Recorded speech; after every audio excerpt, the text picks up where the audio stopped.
All right, living environment fans from across the globe. You know what day it is? It's Thursday.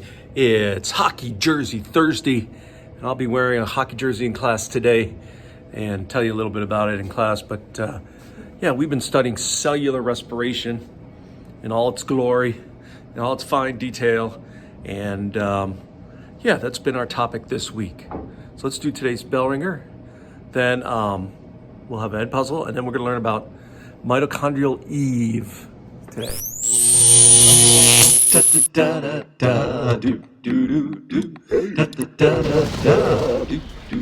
All right. Hey now.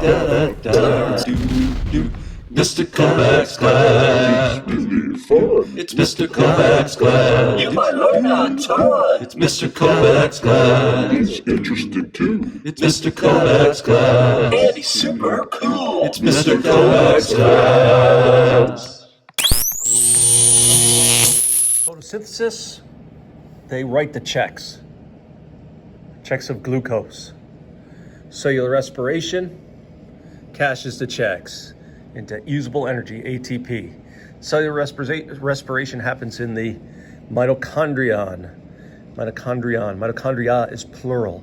Right, we've got this down, and we know that cellular respiration is a 1, 2, 3-step process, right? And it's the opposite reaction of photosynthesis. All right, in a nutshell, the reactants of respiration are: you take glucose and some oxygen and stick them in a mitochondria and let the mitochondria do its work, and you get ATP. You regenerate ATP. And then you have a couple of waste products: water, which are little Mickey Mouses here, and CO2, carbon dioxide, which is toxic, right? I mean, that's in a nutshell what happens. It's just photosynthesis in reverse. Remember, photosynthesis, they took carbon dioxide and water and combined them to make sugars with oxygen as a waste product. And then in respiration, you take sugar and oxygen and you make ATP, and you have water and carbon dioxide as waste product. Then in photosynthesis, you take carbon dioxide and water, put them together to make glucose, and you get oxygen as waste product. And then of course in cellular respiration, you take glucose and oxygen, put them together, you get ATP regenerated, and you make water and carbon dioxide. And then it goes back and forth, over and over again. We call it the carbon cycle. Here now in high school, Regents level, you're expected to know a little more about cellular respiration. You're expected to know that it happens in 3 steps. Glycolysis, step 1. Krebs cycle, step 2. And the ETC, or step 3, electron transport chain. Right, 3 steps. Each step along the way, you make ATP, but we've learned now that the place you really want to get to is that 3rd step. You get that 3rd step, you make a lot of ATP. Of course, that takes oxygen to do that. You can do step 1 without oxygen, but to do step 2 and then get to step 3, you need oxygen. We call that aerobic respiration when you do these all 3 steps. If you just stop at step 1, we call that anaerobic respiration, no oxygen. Anaerobic, right? So there are 3 steps of cellular respiration. The first step is anaerobic. The second and third steps are aerobic.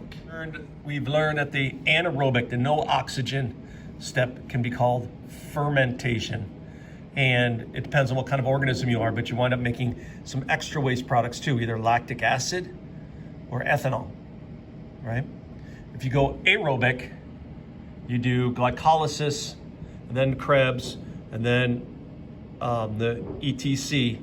You make a whole bunch of ATP, and your only waste products are carbon dioxide and water.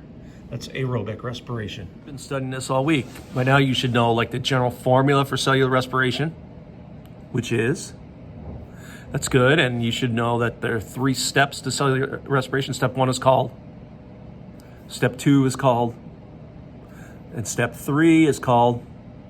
And of those 3 steps, where do you get the most ATP? That's right, in step 3. Good, so you're picking us up for sure.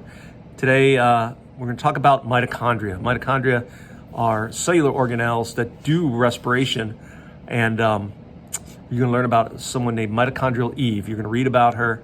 I'm going to talk about her, and yeah, she's kind of the mother of us all, if you think of it. All right, so let's go.